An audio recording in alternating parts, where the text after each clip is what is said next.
आज मैं फिर से लेके आऊँ आपके लिए काफ़ी ज़्यादा प्रेरणादायक कहानी। तो चलिए कहानी को शुरू करते हैं। शीर्षक का नाम है कोल्हू का बैल।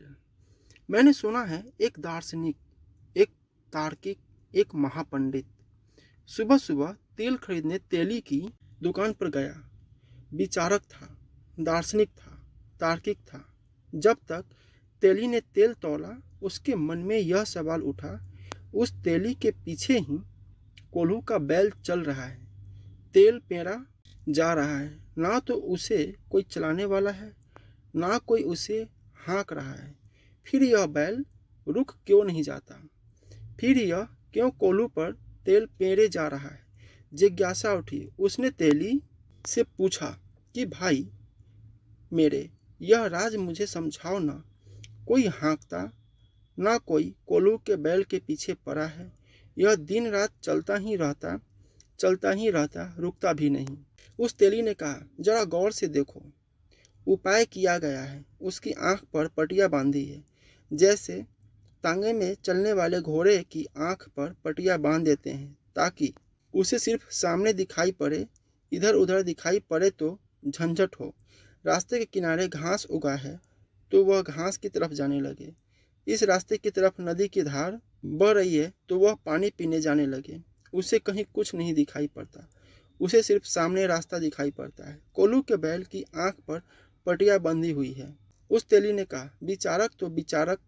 उसने कहा, वह तो मैंने देखा कि उसकी वजह से उसे पता नहीं चलता कि गोल गोल घूम रहा है। ऐसे ही आदमी की आंख पर पटिया है, संस्कारों की, सभ्यताओं की, संप्रदायों की, सिद्धांतों की, शास्त्रों की। बचपन से ही हम पटिया बांधनी शुरू कर देते हैं। हमारी शिक्षा और कुछ भी नहीं है, आंखों पर पटिया बांधने का उपाय है।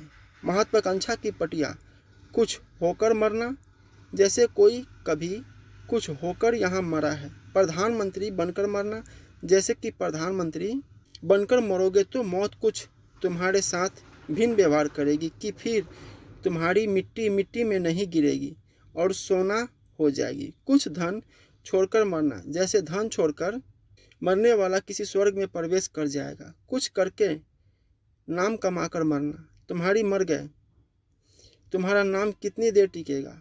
कितने लोग आए और कितने लोग गए? क्या नाम टिकता है? किसका नाम टिकता है? सब पूछ जाते हैं। समय की रेत पर पड़े हुए चरण चिन्ह कितनी देर तक बने रहेंगे? हवा के झोंके आएंगे और पूछ जाएंगे, और हवा के झोंके न भी आए तो दूसरे लोग भी इसी रेत पर चलेंगे। उनके पैरों के चिन्ह कहाँ बनेगी? अगर तुम्हारे चिन्ह बने रहे तो बड़े से बड़े नामवर लोग होते हैं और मिटते हैं, चले जाते हैं, और उनके नाम भूलते चले जाते हैं। सब धूल में समा जाते। इतिहास के पन्नों में कहीं कहीं पाद टिप्पणियों में छोटी मोटी जगह नाम छूट जाएगा, मगर उसका भी क्या मूल्य? इतिहास की किताबें भी खो जाती है, जल जाती है, जला दी जाती है। आदमी कितनी सदियों से जी रहा है। इतिहास तो हमारे पास केवल 2000 साल का है, और जैसे जैसे इतिहास लंबा होता जाएगा पुराना इतिहास छोटा होता जाएगा, क्योंकि नए को याद करके पुराने को इसका क्या मूल्य है? अनंत काल में इसका क्या मूल्य है? मगर आंख पर पटिया बांध देते हैं। प्रथम होकर बताना छोटे बच्चों को कहते हैं, जहर डालते हैं, उसमें राजनीति भरते हैं, उसके प्राणों में, उस विचारक में। कहाँ पटिया तो मुझे दिखाई पड़ती है, ठीक वैसे ही जैसे हर आदमी की आंख पर पटिया बंधी है। मगर फिर भी मैं यह पूछता हूँ कि पटिया तो बांधी है, कोई हाँक तो नहीं रहा है। यह चलता क्यों है? रुक क्यों नहीं जाता? और तेरी तो पीठ है इसकी तरफ। उसने कहा, जरा गौर से देखो। मैंने इसके गले में एक घंटी बांध दी है। जब तक इसकी घंटी बजती रहती है मैं समझता हूँ कि बैल चल रहा है। जैसे ही इसकी घंटी बजना रुकती है, उछलकर मैं जाकर इसको हाँक देता हूँ। इसको कभी पता नहीं चल पाता कि हाँकने वाला पीछे है कि नहीं। इधर घंटी रुकी और मैंने हाँका। यह कोड़ा देखते ही बगल में रखा है, यही बैठे बैठे फटकार देता हूँ तो भी यह चल पड़ता है। विचारक तो विचारक, उन्होंने कहा। यह भी मैं समझा, घंटी भी सुनाई पड़ रही है मुझे, यह भी तूने खूब तरकीब की। लेकिन मैं यह पूछता हूँ कि यह बैल खड़ा होकर और गला हिलाकर घंटी तो बजा सकता है, तेली ने कहा, धीरे धीरे आहिस्ता बोलो, कहीं बैल सुन ले तो मेरी मुसीबत हो जाएगी। तुम जल्दी अपना तेल लो और रास्ते पर लगो। बैल ना सुन ले कहीं तुम्हारी बात। यह बैल इतना तार्किक नहीं है। बैल सीधा साधा बैल है। यह कोई दार्शनिक नहीं है। यह इतना गणित नहीं बिठा सकता कि खड़े होकर गला हिलाने लगे। यह तो सिर्फ चालबाज आदमी ही कर सकता है। साधारण आदमी तो कोल्हू का बैल है, चलता जाता है, उसकी आंखों पर पटिया बंधी है, उसे ठीक ठीक दिखाई नहीं पड़ता कि गोल घेरे में चल रहा है, नहीं तो रुक जाए। तुम वही करते हो, सुबह रोज वही, दोपहर वही, सांझ वही, रात जो तुम सदा करते रहे हो।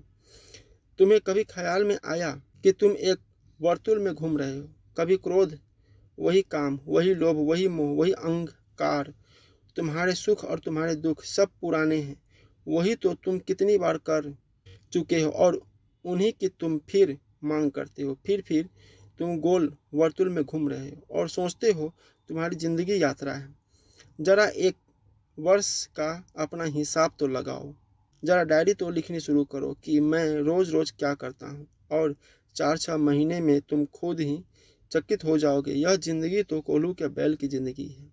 यहाँ तो मैं रोज ही रोज करता हूँ, वही झगड़ा, वही फसाद, फिर वही दोस्ती, फिर वही दुश्मनी।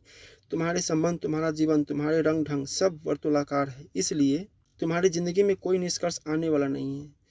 तुम कहीं पहुंचोगे नहीं। तुम चलते चलते मर जाओगे और फिर किसी गर्भ में पैदा होकर चलने लगोगे। इसीलिए हमने इस वर्तुलाकार चक्कर का ही नाम संसार दिया है। संसार शब्द का अर्थ होता है चाक, जो चाक की तरह घूमता रहे। तुम्हारी जिंदगी एक चाक की तरह घूम रही है। इसलिए ज्ञानी पूछते हैं, इस आगमन से छुटकारा कैसे हो?